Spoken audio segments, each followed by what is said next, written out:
It's time for the Pro Wrestling Time Tunnel Podcast. We've got lots and lots of things to talk about and to do today. Covering the territories from the 1940s to the 1990s. It's the best thing going today. Interviewing wrestlers, referees, authors, and other media personalities that have made the sport of professional wrestling great. The cream, yeah. The cream of the crop. And now, here's your host, Tony Richards. Hey, everybody. Welcome back to another Personalities, Territories, Towns, and Buildings. I'm Tony Richards, and we're back in the state of Georgia again this week, the Peach State. And helping us with our trip back in the time tunnel is Bobby Simmons coming to us from his home in Georgia. Bobby, how you doing tonight? I am doing absolutely wonderful.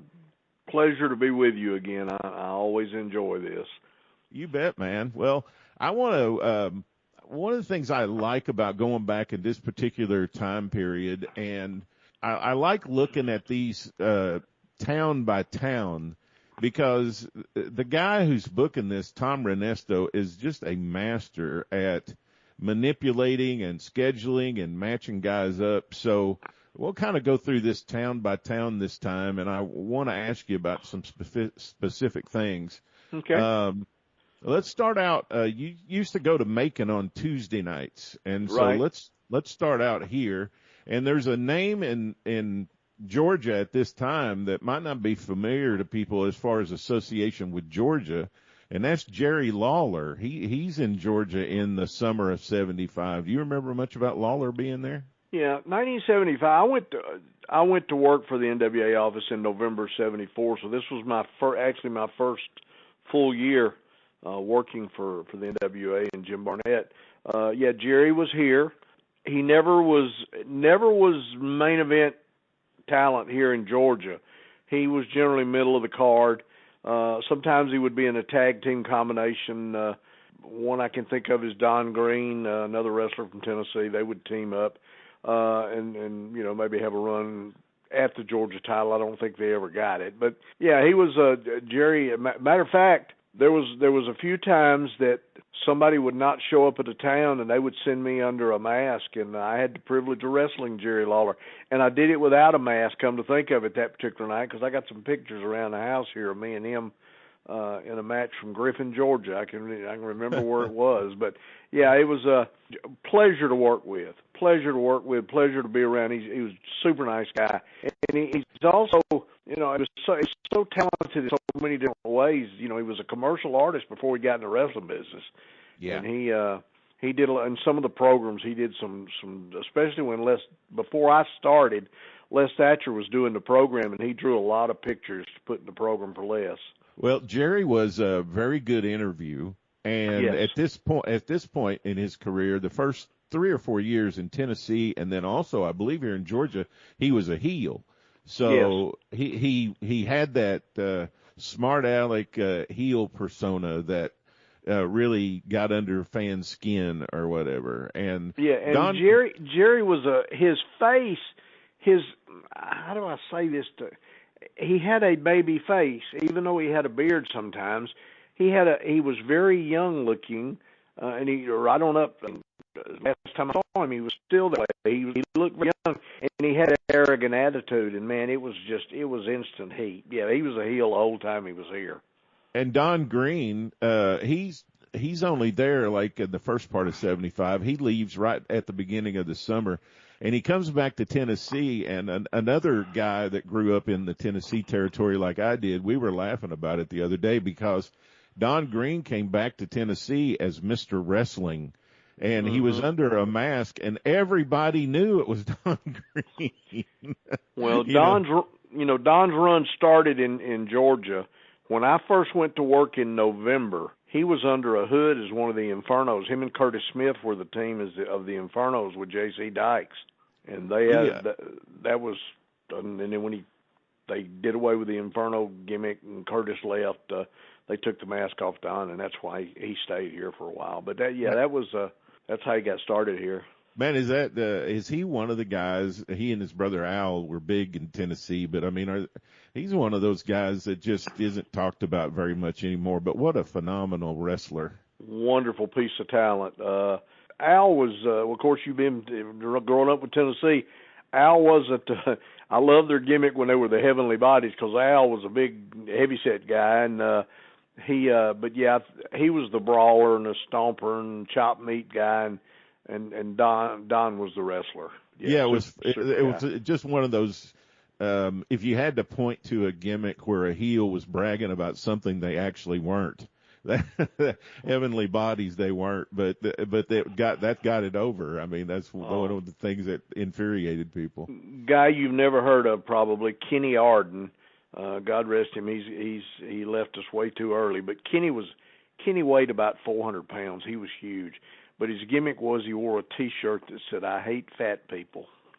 And it just instant heat. He worked the independent circuit around Georgia for several years, and he might have worked a few shots for the office. But yeah, that was just, you use what you got and you go with it. So in Macon, in June, Jerry Lawler and Wrestling 2, they've got a thing going, and Lawler teams up also with Abdullah the Butcher in the Macon Tuesday night programs. Then on the 19th of June, Dick Slater beats Bob Armstrong for the Macon City title. And this sort of kicks off in June, and this is going to go on all summer, where Renesto just, puts a rocket on the back of Dick Slater and Bob Orton Jr. Yeah, one thing, let me say this now. Macon and Columbus, Mr. Ward had a lot of input in the booking. He had his son-in-law, Leon Ogle. You'll see that name periodically as wrestling in Fred's towns, but he refereed a little bit too.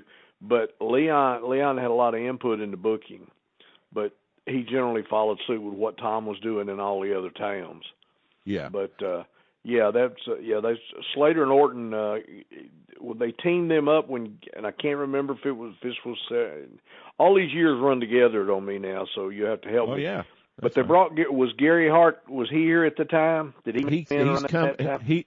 He's going to come in toward the end of the year. Right now they're with Rock Hunter. Okay, well, they really took off when Gary Hart got them. But Rock Hunter is a manager that is I think he's very underestimated. And Rock Hunter still gets in the ring from time to time too. Yes, they would use him from time to time, and they would work angles with him off of his managing whoever. I learned more about crowd psychology from Rock Hunter than anybody I was ever around. Oh my gosh.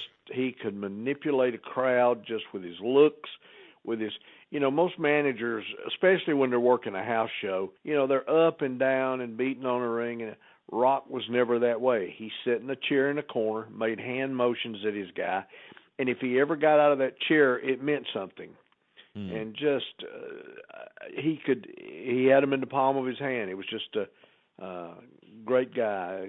He's gone now. He settled here in Georgia after he got out of the business. He lived over in Carrollton, Georgia, but Rock left us several years ago. So, boy, that's something that you brought up right there that I haven't thought about in a while. But younger fans probably don't have any concept of it. But back probably before the late 70s anyway, I don't know when we stopped doing it in the business, but back at this particular time, managers were confined to a chair at ringside, right? Exactly right. And also in television. And so when a manager would get out of his chair, it was heat because usually the ref was distracted or something like that, but they were supposed to be seated, right? Yes, they were to not interfere in the match at all. J.C. Dykes used to blow a whistle as a signal to his guys. People would bring whistles to the match, and they'd all be blowing their whistles so that, supposedly confusing what J.C. was trying to do. But yeah, if they got up, the referee usually would go to put them back in their chair, and that, of course, that gave the heel opportunity to do whatever they were going to do. But yeah, I don't know what happened to the manager thing. It just there was a string of managers that came through Georgia. I was a fan. I grew up here Dandy Jack Crawford came in with El Mongo in the 60s, man. Homer O'Dell was here. J.C. Dykes, Rock Hunter, Gary Hart. There was a host of them. Toward the end of June, there's a British fella that comes in named Dudley Clements, and a friend of mine just wrote a nice piece about Sir Dudley not long ago, just a few days ago, and I really enjoyed reading that. And a lot of fans don't remember him because his career was kind of short. Do you remember Dudley coming in? Yep, Steve Clements. His name was Steve Clements. He wrestled in Tennessee. Yes. He came here as Sir Dudley Clements. He actually had Don and Al Greene, as a matter of fact, in Tennessee. Yeah, I've seen pictures. He was there again, good guy, good talent, and he wrestled too while he was here. But he was, I think his managing abilities was great because he was short. He wasn't very tall. He had that British accent he used when he was doing the Sir Dudley thing, and it was he got a lot of heat. He's in a match actually here in Macon on June 24th with Bearcat Brown, and I don't remember Bearcat being in Georgia that much. Bearcat was from Georgia. He was from Atlanta. Oh, was he? His name was Matt Jewell. As a kid, I'm talking when I first started going to matches, I was 8. That would have been 1963. They did not have segregated matches. Or integrated matches. They were all segregated, and if you had black wrestlers on the card, it was generally the first match on Friday night in Atlanta, and they billed Matt Jewell, which was Bearcat Brown, as the black Georgia heavyweight champion. But yeah, he was originally he's from Atlanta. He has a brother that wrestled a little bit that went by Bobcat Brown. Bobcat's he still lives here in Atlanta, and his name's Harvey Jewell. He visits my church periodically. I see him pretty regular and talk to him quite often. But that's wonderful. Bearcat was here. He would come in and out when he had to come home for something or whatever. They would use him whenever he was here. Yeah, of course in Tennessee I remember him with Lynn Rossi. Right. You know, they were a huge tag team when I first started being a fan, early 70s. So at the end, go ahead. I was going to say, I'll give you a funny story about them two, and this come out of Lynn Rossi's mouth. They left Birmingham one night, and they were in separate cars. And Lynn left early, and he's riding up the road, and he was speeding, and he got pulled over by a state trooper. He got out and told the state trooper, he said, "I'm glad you stopped me." He said, "There's a black guy in a Cadillac chasing me, and I think he's got a gun." Oh, no. And he said, "That's why I was running so fast." And he told what color the car was. Anyway, he took off, so...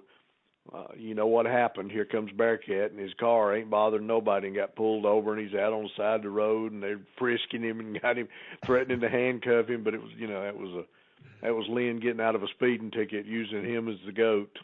And putting a rib in on at the same time. Yes, getting a rib in too.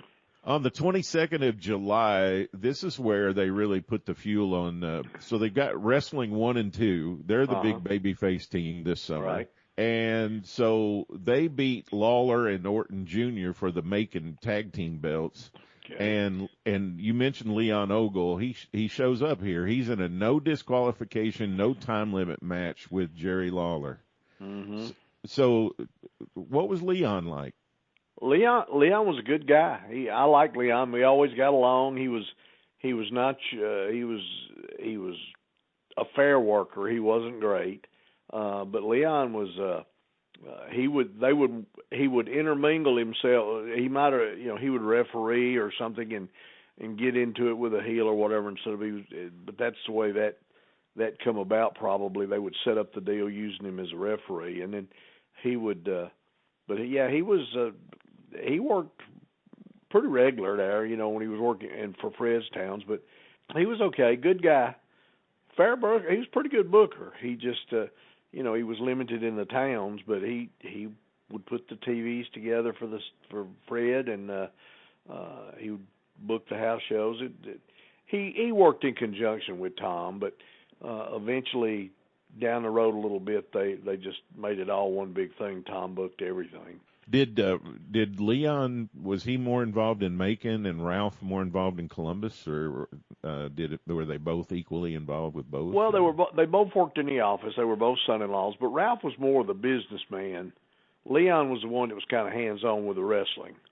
They both did different things, but Leon was the one that usually did the booking.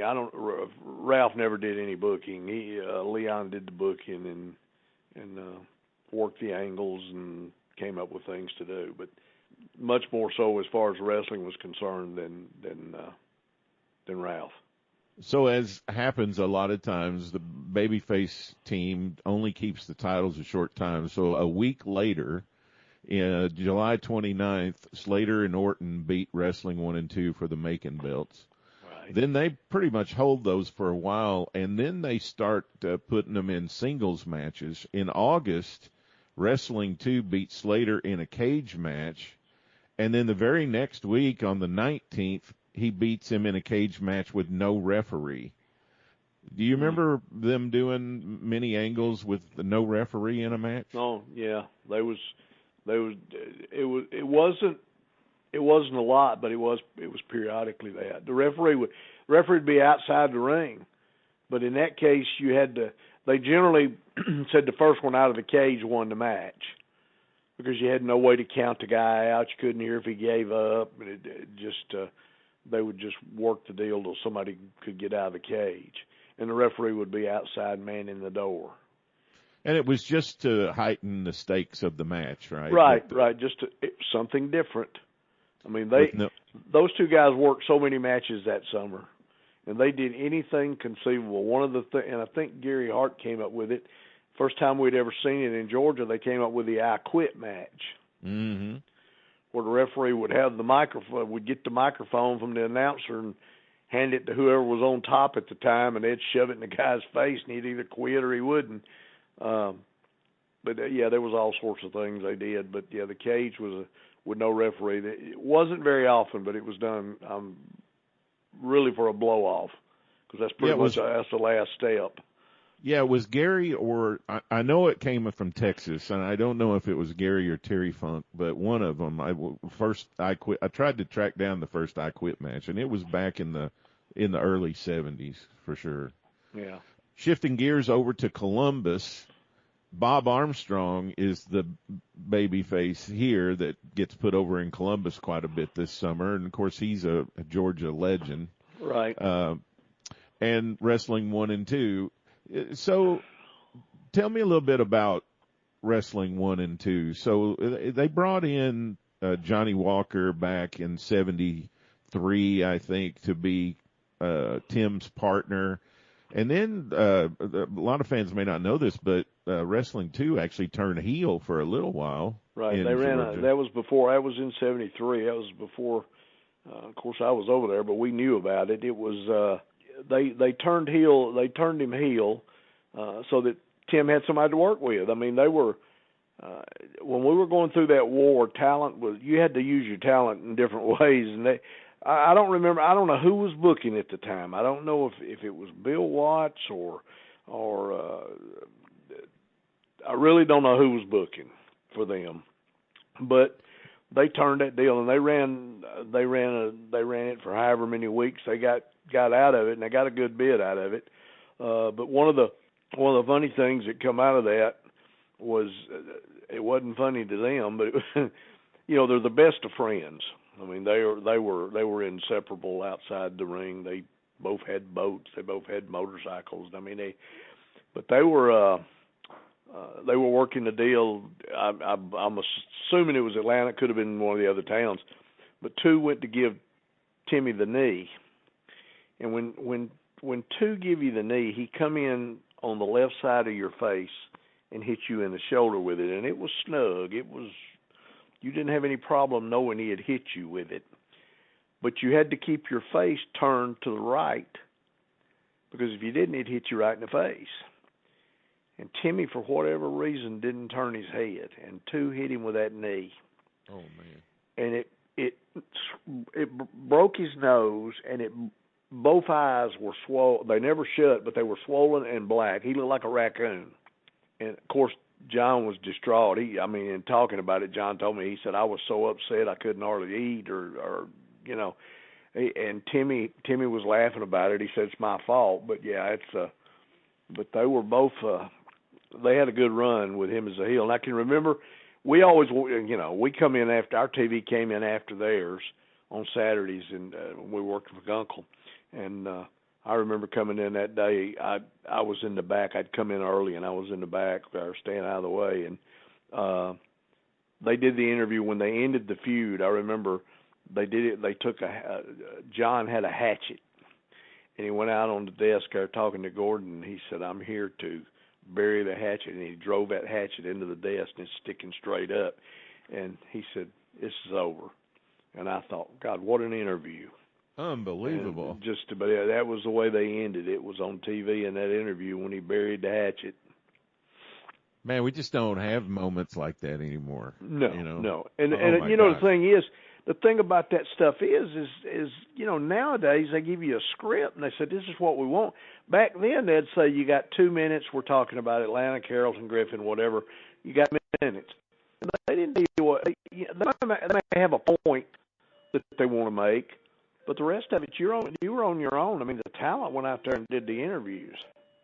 There's no telling how long Johnny thought about that. He probably thought about that sometime in the middle of the program. He thought, oh, I know how I'm going to end this. Yeah. Just waited till that last day, Till he got there, and that was it, yeah. And a booker like Renesto, not all bookers did this, but I've always kind of heard he was one that would work with the talent and take some of their suggestions. Sure he would. Yeah. Oh yeah. Yeah. He would share his idea. This is where I want to go. This is what I want to do. Yeah, very much so. You mentioned Bob Armstrong in Columbus. There was 2 guys. Well, it was actually 4 guys, I guess. Ted and Jerry Oates. They were from Columbus, so they were always local favorites there.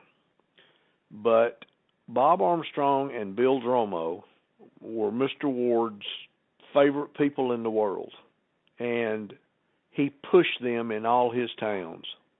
Bill in Atlanta would be first, second match, middle of the card, sometimes semifinal if he was involved with somebody in a specific angle. Bob, same way. Bob had his share of main events in Atlanta and up and down the card.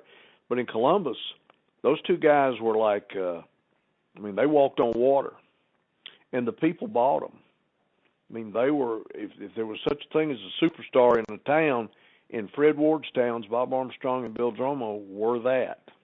And if you look at all those cards, you'll find a lot of times where the top guys from Atlanta, wrestling 2, wrestling 1, they were in semifinals or a couple of matches from the top, but you'd see Armstrong and Dromo on top.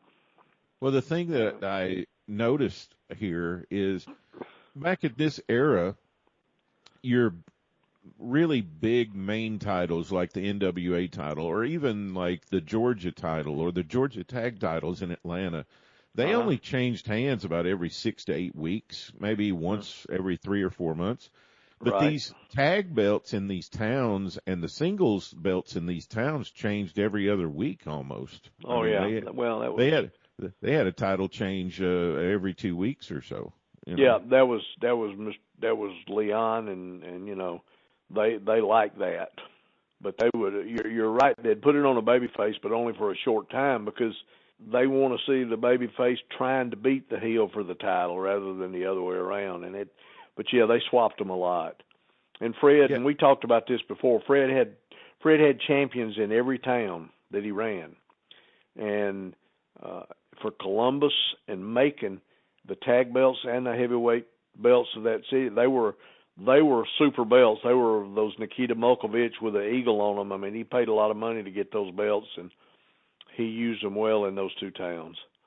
So wrestling 1 and 2, and Slater and Orton Jr., that's the big feud in Macon and Columbus. So why do you think Fred and Leon and why did they like Orton Jr. and Slater so much here? They were young guys, and it's one of those things where you put 2 guys together and they clicked. Bob had been, Bob's a heck of a wrestler. If you get two guys out in a row and they're going at it for real, you got to put some money on Orton Jr. He was that kind of wrestler. But him and Slater, Slater was the interview guy to begin with. He could talk. Bob had a little bit of a stutter, so he didn't do a lot of talking. But Bob had been working preliminary matches and up and down, and they put these two guys together, and they just clicked. They did things that other teams had not done. I mean, one thing in particular, and this, I don't know why this sticks in my head, but they would do a deal where Slater would do a backbreaker where he drops the guy down across his leg, but they would hold him, and Orton would come off the top rope with a knee across the guy's throat, and the guy would flip over backwards onto the mat. There was nobody else doing that sort of stuff. They could fly, they could wrestle, they could get on the mat, they could do the high spots, and they, like I say, when they finally got him with Gary Hart, that's when they clicked, and they were doing well with Rock, but they really took off with Gary. It's hard to explain. It was just they put them together and they clicked.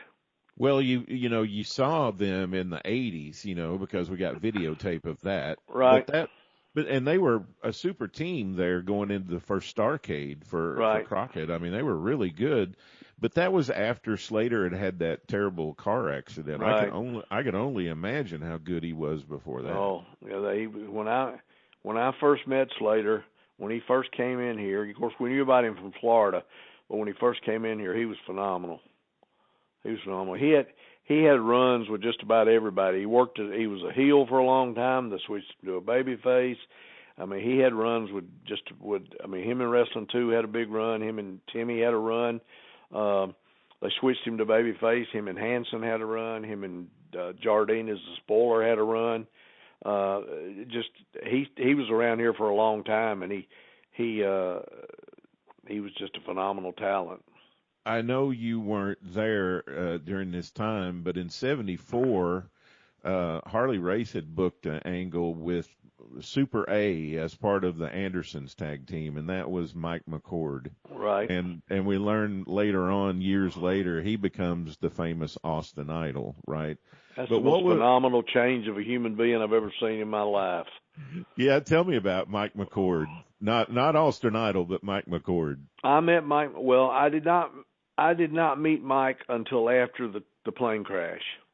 He was here, and then he was gone, and then he was in Florida. Then, of course, he was in the plane with Gary and Bobby Shane and Buddy Colt. Yeah. And he tore his heel up. I mean, it just ripped the heel right off his foot. Well, they had to redo it. And when he first came in here, he was still in here as strong guy Mike McCord, but he was having to wrestle barefooted because he couldn't put boots on. But he came back in, and he was a good guy, good hand, pretty good wrestler. I mean, he was limited because of the foot. But he was here for a while, and I'm not sure how long he stayed, but then he was gone. And I'm telling you, when Austin Idol came back in here, whatever year that was, if I did not know who it was, I would have had no clue. I've never seen anything. Mike probably weighed 265, 270, weightlifter, big bulky guy. And he had a mustache or something too, didn't he? Yes. He had a mustache at part of the time, yeah. And then he comes back as Austin Idol with a waist probably 30 inches or less. I mean, I've never seen nothing like it. But and blonde hair. He was dark blonde hair and my opinion, the gimmick was over. The gimmick was good, but I don't think he was as good a worker as Austin Idol as he was Mike McCord. But he changed his style a little bit too. So and for some reason, I don't know why, but when they need a special referee, they use him a lot. Like, yeah. Is there any reason for that, or? Only thing I know is the gimmick. Yeah. So talking about towns here just a little bit, this is the first time in June that I see in 75, and it might be that we just don't have records for it, but this is the first time I see Athens pop up. So tell me about Athens as a wrestling town. It looks like it maybe was just a spot show town. Is that right? No, Athens ran every Thursday night. Okay, so Athens and Rome were the Thursday night towns. Well, this is when in 1975, the first part of 75, Rome did not start until, and I can't tell you when it started, but we weren't in Rome. We were running Athens and Savannah on Thursdays. Mm-hmm. You went to Macon TV on Thursday afternoon, and when you got through there, you either went to Savannah or you went to Athens. Athens was we worked in the J&J Center, they called it. They didn't call it Sports Center. They just called it the J&J Center. It was a country western bar on Friday and Saturday nights, and they would bring some not arena quality talent, but they would bring some known talent in there, country western talent. It was the building for wrestling would probably hold about 1,500, maybe 2,000, the way it was set up. It was one of the only places we went to that sold beer, which made it a very interesting place. The very first card I ever refereed on, my very first match with Gunkel, was in Athens, Georgia, and I seen a couple of pocket knives pulled before I got to the ring that night. I mean, it was crazy, but it was a good town. Depending on if you had an angle going, you drew super houses in there and turned people away, and if it was just a regular Thursday night card, you may draw 1,000, 1,500 people. But yeah, it ran every Thursday night. Guy on the building's name was Jerry Farmer, and the promoter there was a guy named Tip Allman. And was Tip Allman live in Athens then? Tip lived in Athens. We lost Tip about 3 years ago. He was his day job was he sold jewelry for Jostens, Josten jewelry. That's who made my high school ring. But because I used to laugh at him, I said, "You probably sold my ring to my school." But he's that was the town we went to. We dressed in Heels dressed in the little room where the liquor bar was, and they had locks on it, and then you actually had one bathroom, one shower stall, and then the other side was the baby faces. They connected, but it was very bare minimum. Well, I looked it up. Right, I think the last census, Athens, 125,000. Well, so I don't know what it was. Except on Saturdays during football season, and then it goes to 250,000. It's like Columbia goes to 1 million on the football day. Yes. 100, but I don't know what it was in 75. But I mean, if you just were rounding that off, I mean, if you're drawing 1,000 to 1,500 to 2,000 people, that's 10 to 20% of the population. Oh yeah, I mean, yeah, and they came. The building was on Highway 441, which connected with Commerce, Georgia. It wasn't that far.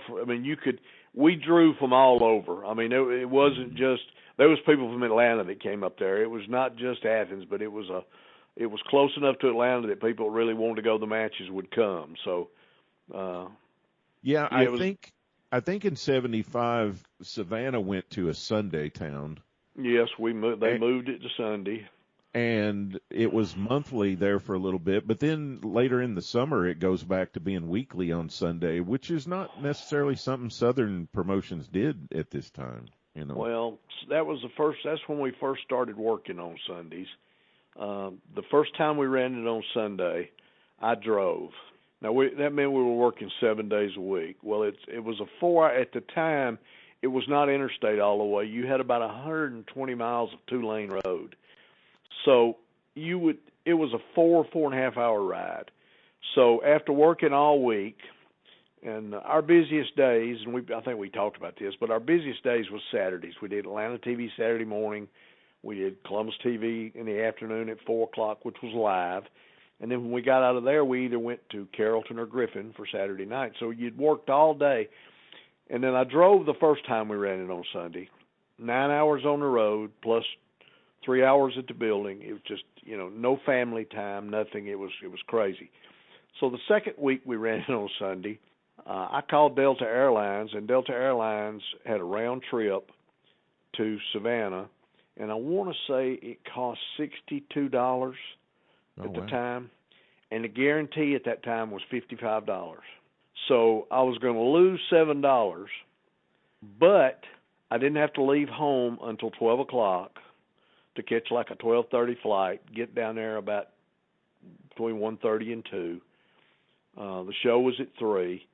You get out of there at 5, flight left there at 6, and you was home by 7 o'clock. So at least you had some time. So I did that the first week. Well, the second week I did it, I'm sitting on the plane, and Jim Barnett got on the plane. Oh. And he come back, and he goes, and he always called me Mr. Bobby. He said, Mr. Bobby, he said, why are you flying? And I told him. And he said, okay. So starting that Monday, he reimbursed everybody the $62 plus paid us for flying to Savannah. That makes sense. So Because he did that in Australia. You know, he flew guys in Australia. Well, it made it a lot more tolerable to do that than to. Yeah. And that's why he did it in Australia, too, in the 60s, is he flew guys, you know, between those towns. It was a long trip for one thing, but the other thing was he wanted guys to be happy, you know. Well, and so we had to have some rest. That was the thing. That was my thing. I told him, you know, that Monday morning in the office, I was just, you know, I wasn't working in the back office then. I was just running errands. But he called me back there and he asked me, he told me what he did, and I said, I appreciate it. And I told him, I said, Jim, I said, I'm not home. I'm on the road 7 days a week now. And I said, I got I got a wife. And I said, I need to be home some. And so it was, it was a good deal. So it was a lot better. And then, you know, one thing about Savannah and that building, and I know we talked about this, I saw it sold out one time in my whole career. And that was when Ray Candy got married in the ring. And other than that, you just and talking about town size, it's the third largest town in the state, isn't it? Yeah, it's big. Yeah, it's huge. And well, see, I've talked to Jerry Oates about this. Jerry Oates' father-in-law was Aaron Newman, who was the promoter there for the NWA for years. They used to run a building there called the Sports Arena. Mr. Newman owned it. I don't know how many it seated, but they drew well there. I mean, they drew tremendous crowds there for the matches. But the atmosphere of the building was conducive to wrestling. Mm-hmm. This civic center we moved into, it was like wrestling in a barn. I mean, it was huge. It was cavernous. And when you're not drawing that well, it makes it even more so. And it just never had the atmosphere that was conducive to, I guess, people coming to the matches. I'm glad you brought that up because I want to shift to Atlanta. Okay. And, of course, Atlanta was Friday nights. Uh-huh. And here in 75, you're running the Omni maybe once a month, and every week you're at the City Auditorium. Well, except the weeks you're running the Omni. Right. But the City Auditorium, that's another building that has sort of faded into history. And the Omni has become the big building for wrestling, not just in Atlanta, but in the South. You know, it's just got this legendary status with people in the wrestling business. But, man, was there ever more a legendary building than the City Auditorium? No. I mean, it was – City Auditorium would hold about 5,500, maybe 5,700 people. It was an auditorium. There was a stage on one end. And if you're sitting on the stage looking out at the arena, the seats horseshoed around. When I was a kid growing there, I mean, it was just matches started at 8:30. It was just an air of excitement in that building because it was, you know, you had Atlanta TV, and back when I started, Ed Capel was doing the TV. It was Live Atlanta Wrestling, and you know, it was. I mean, that's where I wanted to be every Friday night. By the time the main event came on, the place was eerily smoky because people smoked in the building. I mean, it was like there was a haze in the building, and then, you know, it was just a great atmosphere. Jim Barnett, when he came in and bought that office, when I was a kid going, there was seats on the stage. They were on risers. There was probably 8 rows that went across the stage, and those were, you couldn't buy those. Those were passes that they gave out for whatever reason. I remember a time or two I won the mystery wrestler in the program. I know who it was, and I'd write in, and if I got lucky and was one of the first 2, I'd get 2 passes, and they were always on the stage, which was always a great thrill for me because you could get autographs and you could be close to the wrestlers, and it was. But Jim came in, and Jim seen it, and Jim said, "We're not giving those away." Jim was not one to give passes. He gave 8 passes to Paul Jones every week for his, so he had the front row, 8, 10 seats, whatever. 2 went to the doctor and 8 went to Paul. And he started selling those seats. And they became some of the most sought-after seats because, number one, you were up on the stage, which elevated you to about the level of the floor of the ring. If you were on the front row and the back row, you were above it. And it didn't matter who stood up or who did what, you could see. So it was they became very coveted seats, and it increased the revenue there. When we went to $5.50 on the ringside tickets, and I think general admission was 3 and 2 or 4 and 3. No, it never wasn't a 3. It was 4 and 2, I guess. A sellout in Atlanta was a little over $26,000 in the auditorium, and it sold out more than it didn't. But and I'm speaking after I got in the office and knew this. I didn't know all this before, but yeah, we rented the City Auditorium for every Friday night that we could get it during the year. In February, now this is before the Omni was built. In February every year, the Holiday on Ice show came in.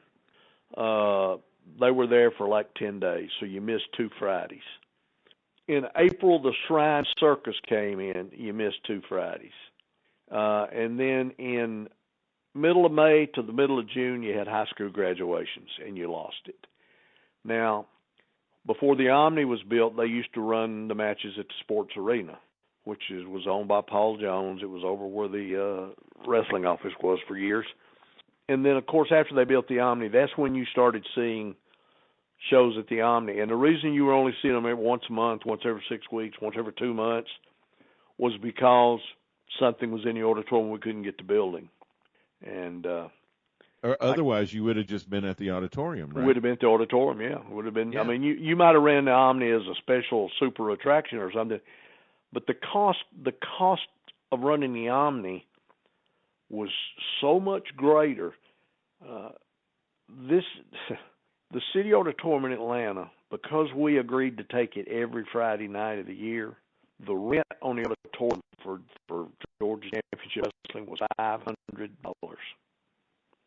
Wow. Imagine that. $500.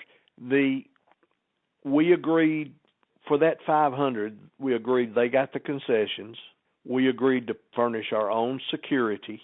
We had about 25 City of Atlanta policemen that we paid, and we worked a deal out with them that we paid them a flat fee, which I think we gave them $35 a night, but we paid their Social Security, so nothing came out of that $35. They got the whole $35. We had a lieutenant, Charlie Wright, that was in charge of our security. We took care of him, and then we furnished the ushers. That's one of my first jobs there at the auditorium was as an usher. I was putting the TV ring up, and Charlie Harbin called the guy there that was in charge of the ushers and said, put him to work. But they paid the ushers $10 apiece. So there was probably, I'm guessing there was 15 ushers maybe, at the most 20. And some of them were at doors, side doors or whatever, just kind of working, watching.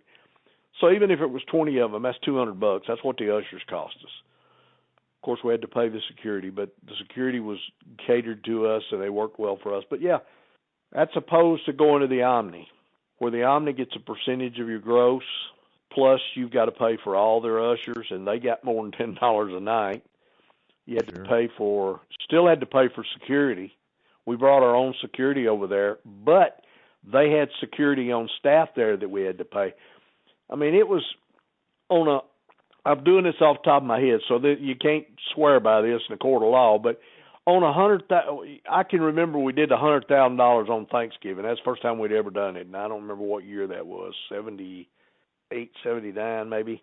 They would on a $100,000 house. It would cost you $23,000 to run that building. I mean, it was expensive. But it became the main building. Like, why did it go from the City Auditorium to more running the regular show at the Omni? How did that happen? The City of Atlanta decided that the auditorium was too expensive to maintain, and the property was right adjacent to Georgia State University. Georgia State wanted that property. We were offered, I say we, Jim Barnett, Georgia Championship Wrestling, we were offered that building for, it wasn't much, some ridiculous $100, $150 for a year's lease, but we would have been responsible for upkeep, maintenance. There was no way. It was totally cost prohibitive. You couldn't do it. If City of Atlanta couldn't do it, we certainly couldn't have done it, because you had a staff at the auditorium that was probably 7, 8, 10 guys that were responsible for cleaning it up, setting chairs up, doing whatever had to be done.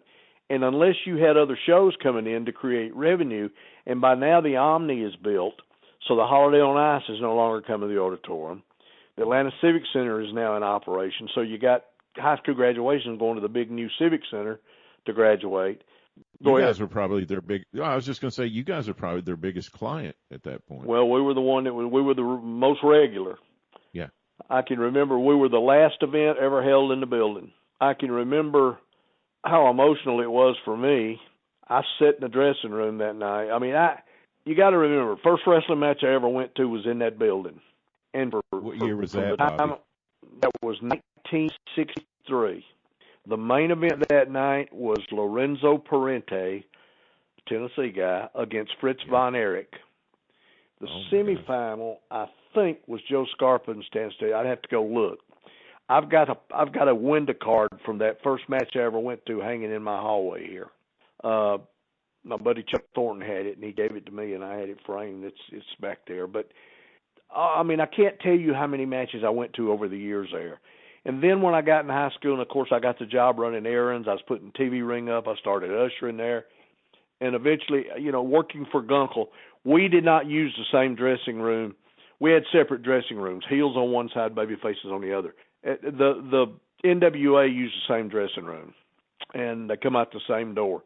And I cannot tell you what it did to my heart when the first Friday night I ever worked for NWA, and I came out that door and walked to that ring. I mean, I got in the ring, and the first thing I did was look up there where I used to sit. And I thought, man, how in the world did a kid, just right place, right time, good Lord bless me. The nice night we were there, I sat in the dressing room, and everybody had left. I was there by myself. There wasn't nobody left.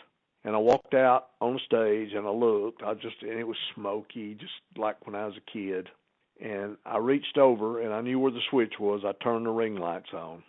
And I walked down the steps, and I got up, and I climbed in that ring. And I can remember standing there crying, because I knew this was it. This was the last time I was going to be there. And I don't know how long I stayed there. I stayed there a long time. Wasn't nobody in the building but me. And then I left them. I left.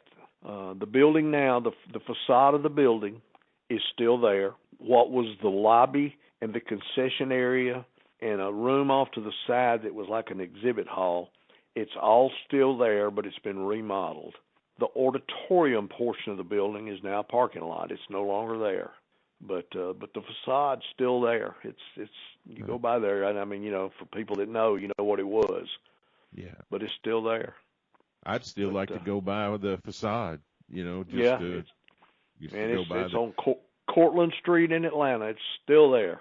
I've seen old pictures of crowds there, and it's just looks like, of course, I'm looking at it thinking to myself, this is an awesome, legendary building. But, I mean, it just looks, like you said, it looks smoky and kind of the building you'd go see wrestling in. Yep. It was, it was a great, great part of my life, and I miss it. I sit here sometimes on Friday nights and I think, man, sure do wish I could get a car and go down there. Now you mentioned Jerry Oates just a few minutes ago. Jerry and I were just talking the other day, and he was telling me, and we were talking about a building in Wichita, Kansas, but we got off on talking about the Omni versus the Auditorium, and he said that he just never felt the wrestling crowd in the Omni just didn't feel the same because he was used to the Auditorium. There were so many more of them, and I don't know. There's just me and Jerry when we used to do Peach State Pandemonium every Thursday night. Me and Jerry and Michael Norris, and we did it for 9 years. And one of the things that came up a lot was the atmosphere of the buildings. Yes. These big arenas, and I know that's where you make the money, and I know that's all people know today is these big buildings. But they're just, it's like wrestling in the Grand Canyon. But the auditorium, you had 6,000 people on top of you. Bell Auditorium in Augusta, 3,500 people, they're on top of you. When they built the Richmond County Coliseum and they went from Bell over there to that Coliseum, it's like wrestling in a barn. It was huge. It would hold 10,000 people, but it was just cavernous. It was, I don't know. There was just the Macon Coliseum. We started out talking about Macon, the Macon Coliseum, and it probably holds 9,000 people, 8,500. I only saw it sold out one time, and I know they've had some good crowds there, but there again, it's a big, huge building. It's not the atmosphere is not. Columbus City Auditorium had that great atmosphere. Now they got a big Coliseum there now, and it's totally different. Yeah, it's like once you get over the 4,000 or 5,000 mark, I think that's when it starts to change, maybe. At those you want to draw big crowds. I have refereed in the Omni with 18,000 people there, and when the ring lights are on and the lights are down, you can't see past the first 10, 12, 15 rows at ringside. The rest of it is dark. It's oblivious to you. You can't see them. Abdullah is the big killer heel here at this time. And the first Omni show of the summer in June, Jack Brisco comes in to defend the NWA title against Abdullah. And if you just think about this from what you know from video and all, you'd think, oh, man, this is kind of a mismatch. But in 75, Abdullah, he's a lot lighter and can move around, and he's a lot more mobile, right? Abdullah, yes. Yeah, the answer to the question is yes. Abdullah was going to do what he was going to do, and I don't care who he was working with. And Brisco was a great champion, so, Brisco, I can't remember. I don't know if I refereed that or if Ronnie West did, but whenever we had an Omni show, it was always me and Ronnie there through 75, most of 76. But we were, he was, he was going to have a pencil or a fork or, you knew all of this. That's just, when you knew that, you had to work to what he could do. Abdullah wasn't going to take body slams, and he wasn't going to do backdrops, and he wasn't going to, he couldn't, but he was much more mobile. He could get around, and he had when he came in here, we had never had anything in Georgia like him. Not even remotely close. And when he did, people went crazy when he got here. Yeah. He would, I'm there, of course, I guess he was crazy, still is. I love Larry. He's a good guy, but I never seen nobody unscrew a light bulb out of a wall socket and take it out on TV and chew it up and bite it and chew it up. I always wondered if, because he got over up north in the Sheik territory, and right. the Sheik and Barnett went back many, many years, and I always wondered if that's how Abdullah maybe got to Georgia, was through that relationship. I'm not sure. I don't know. I can remember. Here again, I wasn't working in the back office. I was running errands, but I was there. They had a meeting one day, and the discussion was, Barnett was leery about bringing him in here. He knew he was money, but he also knew, evidently, Larry loved the limelight, and they had the conversation. Well, anyway, supposedly, and this is, I wasn't there, but this is kind of what I heard, and I'm pretty sure it's true. Barnett told him, we'll bring you in here, but this is the conditions. Number one, we put you in a big hotel downtown. We'll put you in a place, and you stay there. You order your food in. You don't walk the streets. You know, as far as everybody's concerned, you're a wild man from the Sudan that can't speak English. And he said, you gotta live the gimmick, in other words. Yes, we will make more money than you can spend if you will do this. So I remember the first day he got here and he walked in the office. They had the meeting. Doug Smith, who was the office manager at the time, took Abdullah and went to the bank that we did business with, this is Georgia Championship Wrestling, to open him a checking account where we could, you know, he had a place to put his money. So we go to the bank. They go to the bank. And Doug told me this story, so I know it's true. They're sitting in there, and he's sitting in a chair next to Doug, and he's picking his nose and looking around. And Doug explains to the lady down there that we dealt with, look, I'm sorry. This is, you know, he's from Sudan. He don't speak English. I got to get him an account open. We'll do it, you know, Georgia Championship saying good for it, blah, blah, blah, blah. And she said, well, how's he going to sign checks? I said, well, he'll make his eggs. So Doug give him some mumbo-jumbo. So Abdullah took the pen and held it some fun, and he did it with his left hand instead of his right, and he made a little X on there, and he handed it back to Doug, and he went back to picking his nose again. And while they're talking, he would holler, pardon my French, he would holler, shit, loud as he could holler in the middle of this bank. And people would stop and look. But anyway, and we put him in a place downtown on Peachtree Street. It was a small hotel, but it was very, very exclusive. And we put him in it. And for the first month, everything went good. And then he went crazy.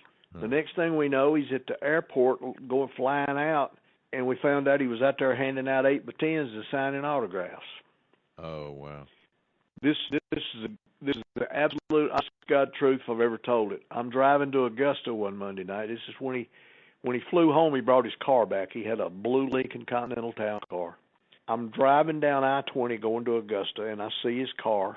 And now listen, I had a Dodge Demon, which was the Dodge version of a Duster. I didn't have a big, nice, fancy car. I was trying to save money on gas.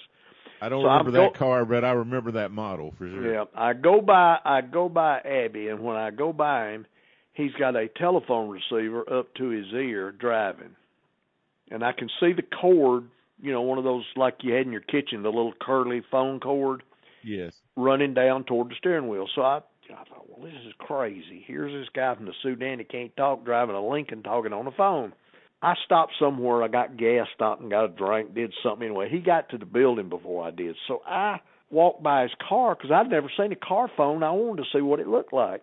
I go by there. His car phone was a phone receiver that he'd had to his ear with that curly cord running to the ashtray with the ashtray closed on it where it would stretch. He didn't have a phone.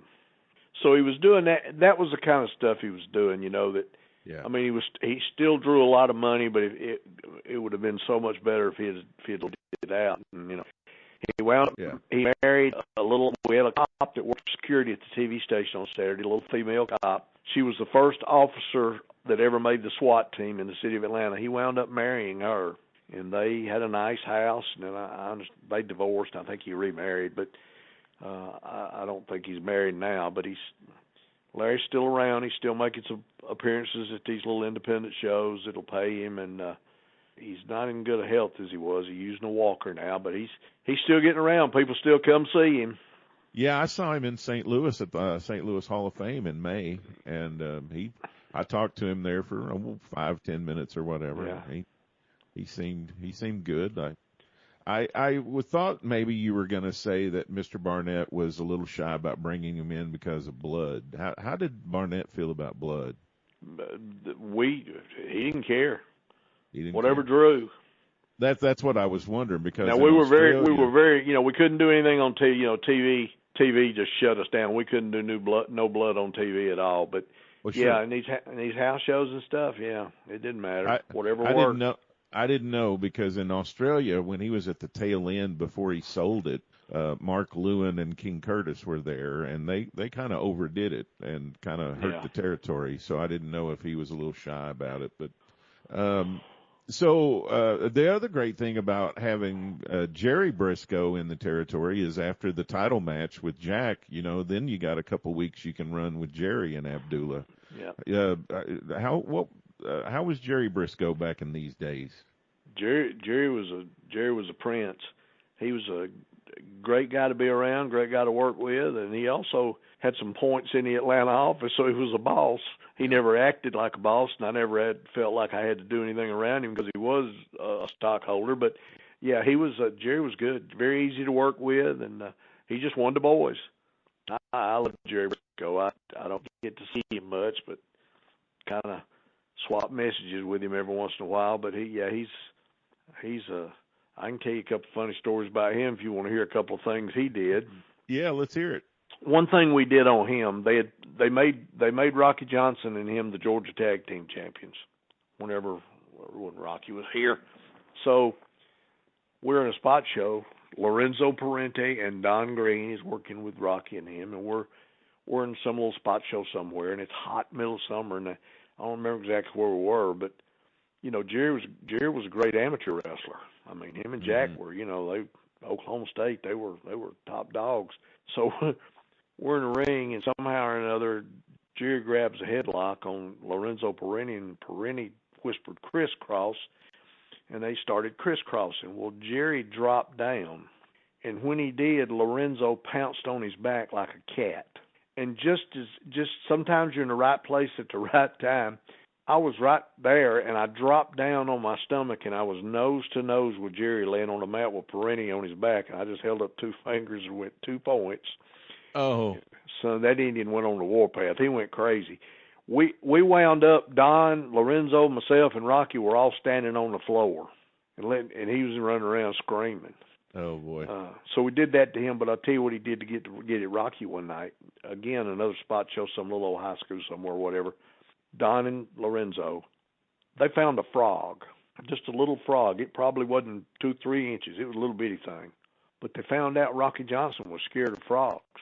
I mean, he was literally terrified of frogs for whatever reason. So Don and him told me what they wanted to do, and I went and buzzed Jerry, and Jerry, of course, went along with it. Now, here's a boss. They're the Georgia Tag Team Champions. Don and Lorenzo get in the ring, and Don has got that frog in his trunks. And Jerry come out of the dressing room first. Him and Rocky come out, and Jerry broke in a run to the ring, and he dives in, he gets in the ring, and Lorenzo and Don jump on him, and they are just stomping a mud hole in him. And the people are screaming, Rocky, Rocky, Rocky. So Rocky goes running to make the big save. He takes 2 steps up the little stairs to get in the ring, and Don pulled that frog out and showed it to him. Oh, no. And when he did, he jumped back off him steps like a cat, and he's standing there terrified. And the people are screaming, why ain't you helping him? Why ain't you helping him? And Jerry's laying on the mat getting stomped and laughing. And every time Rocky tried to come in the ring, they'd pull the frog out. And this probably went on for maybe 60 seconds or so, but it had to seem like a lifetime to Rocky, and them fans were getting very discouraged. So finally they threw the frog down, Rocky come in, made the big comeback, and everything was good. But, that's the kind of guy Jerry was. So in Atlanta, what you've got, the one thing that's different about Atlanta that's different from the other towns, Macon, Augusta, Columbus, is that you have guys that are coming in just for one show, or they're just coming in for, maybe they just have a program that just runs in Atlanta. Like, right. You've got, in August, you've got Dusty coming in. You got Bill Watts coming in. You've got, well, actually this guy comes in to the territory. We got a couple of new guys coming in the territory in August. Bobby Duncombe comes in. Mm-hmm. Nikolai Volkov comes in, and Mr. Fuji comes in. Right. But then you've got in Atlanta, just for like one show, you've got Harley comes back, Harley Race. You've got the Sheik comes in, Bill Watts comes in, Dusty comes in. So are those guys just they're coming in for just that one payoff, or what's the strategy there bringing those guys in? Well, they would fly Dusty in because Dusty was over. Dusty was here. He was here on Fridays morning. He was in Florida. Very seldom did he make TV. Every once in a while, but most of the time he was just here for Friday nights. And Bill actually, And actually during this time, sorry to interrupt you, Bobby, but at this time he's in the AWA. He's actually had his babyface turn in Florida, and then he got so hot he had to leave for a while. So he's actually tag team partners with Superstar Graham up for Vern. Oh, okay. And then he's coming in every Friday to Atlanta. Well, Vern and Barnett were big buddies, so I'm sure they worked together on whatever they had to do. But yeah, Dusty was a lot.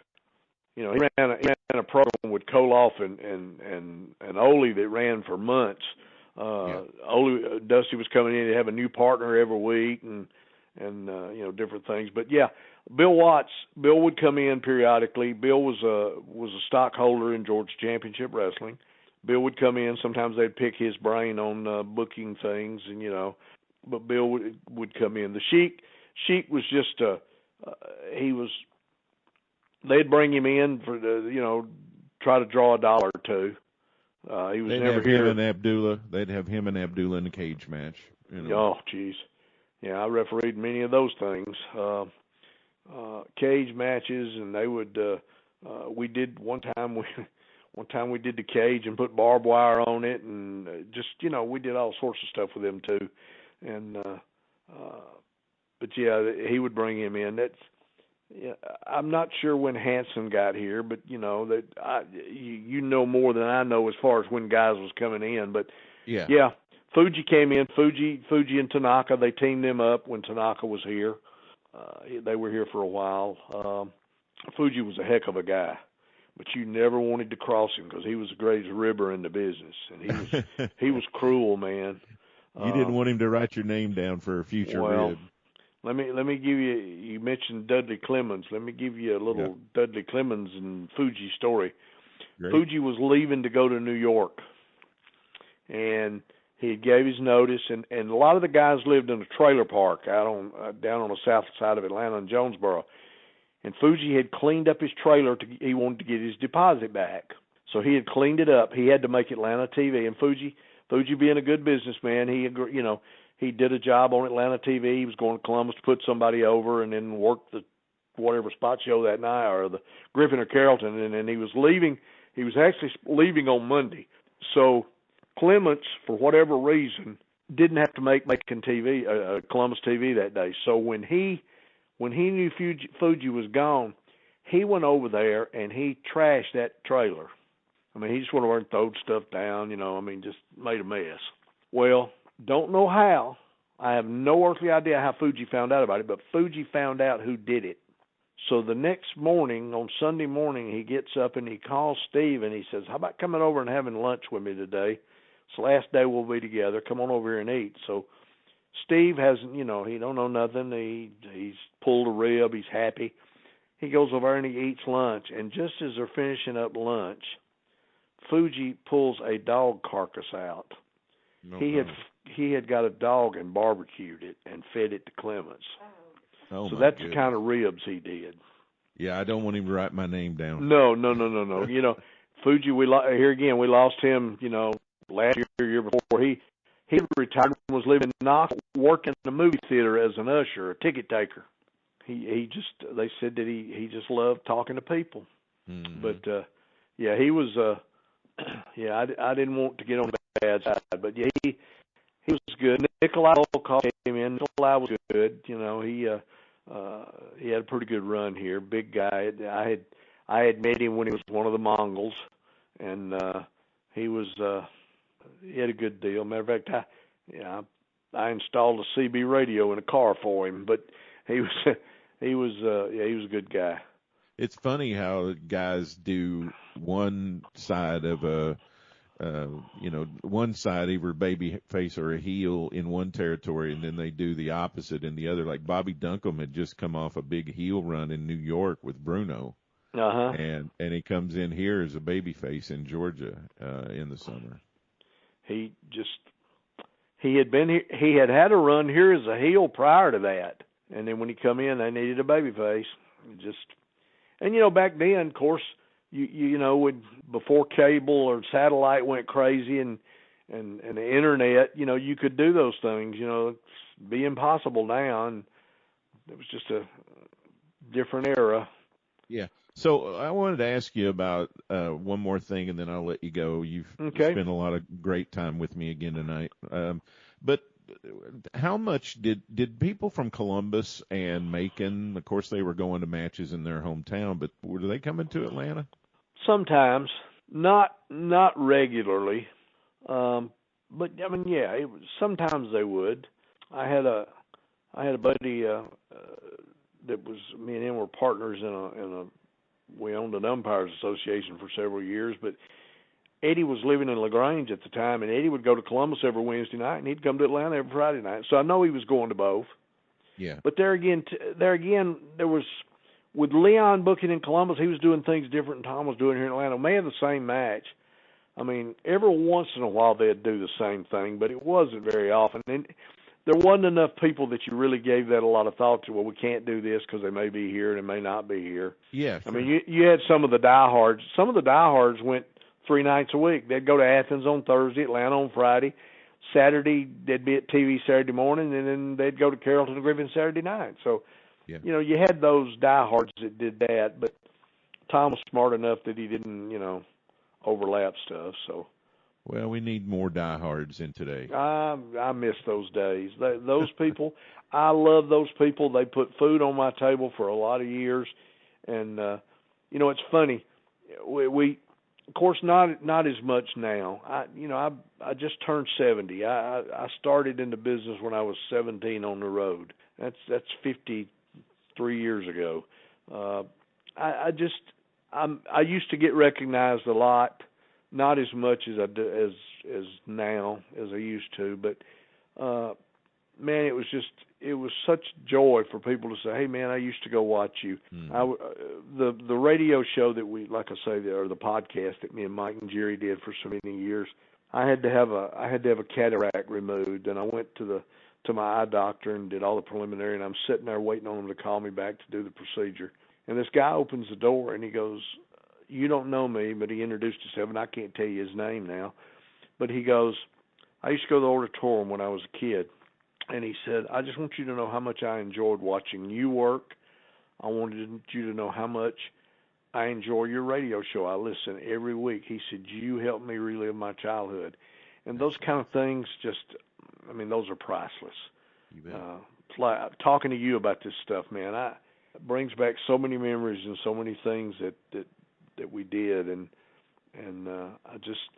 I love it. I love it. Well, the product today, I don't care nothing about, but back then I loved it. Well, I appreciate you spending some more time and sharing your memories with us. Bobby Simmons, everybody. Bobby, we'll do this again, man. Thank you, sir. You got my number, buddy. Anytime. Yep. I love it. Thanks for tuning in to the Pro Wrestling Time Tunnel Podcast.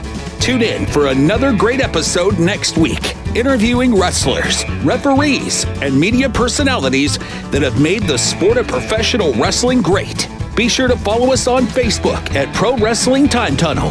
We'll release a new episode soon. Don't you dare miss it.